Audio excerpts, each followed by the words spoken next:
लेकिन कृष्ण बलराम को सिखाने के लिए सबसे उत्तम कोटि के शिक्षक चाहिए। तो सबसे उत्तम कोटि के शिक्षक भला कौन होंगे? तो सबसे उत्तम कोटि के नाम के शिक्षक के तौर पे प्रपोजल हुआ वेद व्यास जी का।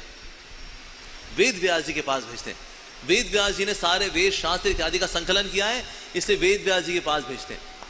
लेकिन कृष्ण ने कहा नहीं, ये करना उचित नहीं होगा, क्योंकि वेद व्यास जी एक वैष्णव हैं और उन्होंने हमारे बारे में शास्त्रों में गुणगान किया हुआ है और वो जानते हैं कि हम लोग कौन हैं, तो वो हमें पहचान जाएंगे। महाभारत में उन्होंने खुद ही लिखा हुआ है, वेदेश सर्वेर अहमेव वेद्यो, सारे वेदों से मेरे को जानना है। और वेदांत कृत भी कौन है? वेदों को रचने वाला भी मैं ही हूं, वेदों से जानने वाला भी मैं ही हूं, और वेद व्यास जी इस बात को जानते हैं। तो अगर हम वहां स्टूडेंट के तौर पे पहुंच गए, वेद व्यास जी हमको आपके गुरुकुल में ले लीजिए, तो वेद व्यास जी कहेंगे अरे आपको क्या पढ़ाएंगे, हम में जो ज्ञान है वो तो आप ही से आ रहा है ओ कृष्णा, तो इसलिए हमारे गुरुकुल में हम आपको क्या पढ़ाएंगे?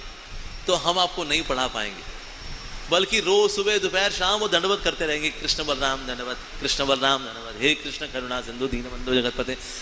तो फिर हम भला स्टूडेंट के तौर पे कैसे रह पाएंगे?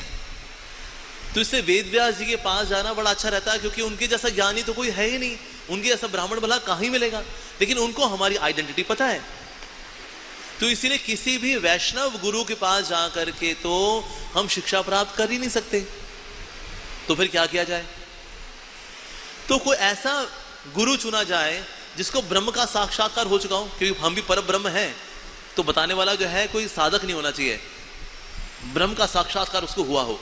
और दूसरा वो वैष्णव ना हो, शाइवाइट, हाँ शिव भक्त हो, वो चलेगा। शिव भक्त हमको नहीं पहचान पाएगा।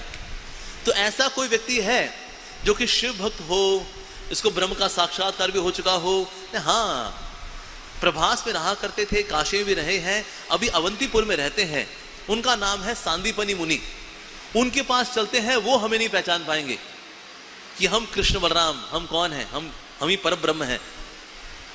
कई लोग ये मानते हैं निराकार पर ब्रह्म है, लेकिन जो वाकई में जिनको साक्षात्कार हो चुका है वो जानते हैं अरे भाई पर ब्रह्म निराकार नहीं है, ये कृष्ण ही है जो पर ब्रह्म है।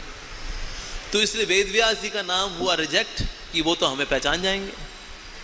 ओके, अब चलते हैं हम सांदीपनी मुनि के पास। लेकिन अगर सबको हमने बता दिया कि हम तो जा रहे हैं सांदीपनी मुनि के पास, तो इसमें दो डेंजर हैं। एक तो जितने शत्रु हैं यदुवंशियों के, उनको पता लगेगा अरे कृष्ण बलराम यहाँ पे नहीं है, आक्रमण, इससे चोरी छुपे निकलेंगे। और अगर ब्रजवासियों को पता लग गया कि हम यहां से भी जा चुके हैं अवंतीपुर शिक्षा प्राप्त करने के लिए, वो वैसे ही हमसे विरह में हैं, हमारी और दूरी देख करके और विरह में आ जाएंगे। तो इसीलिए ब्रजवासियों को भी पता नहीं चलना चाहिए और यदुवंशियों को भी पता नहीं चलना चाहिए, लेकिन माता पिता इनको तो बताना पड़ेगा। तो इसलिए वसुदेव और देवकी को बताया कि देखिए हम लोग जा रहे हैं अवंतीपुर शिक्षा प्राप्त करने के लिए। अच्छा, लेकिन आपको किसी को बताना नहीं है। तो इसीलिए अब उनको बड़ी चिंता हो गई कि हमारे कृष्ण बलराम ठीक है शक्तिशाली हैं, क्षत्रिय हैं, लेकिन दोनों अकेले हैं, बिना सेना के जा रहे हैं, कोई आक्रमण कर दे तो कृष्ण ने कहा कि मेरे साथ बलराम जी है ना, बलराम जी मेरे साथ हैं, मानो 1 करोड़ सैनिक मेरे साथ ऑलरेडी चल रहे हैं, चिंता करने की बात नहीं है। और बलराम ने कहा कि आप चिंता मत करो, अगर कृष्ण मेरे साथ है मानो 100 करोड़ सैनिक मेरे साथ चल रहे हैं। तो जब दोनों ने इतने बड़े बड़े नंबर गिनाए, कहते चलो ठीक है, तुम लोग ऐसा आश्वासन दे रहे हो तो ठीक है।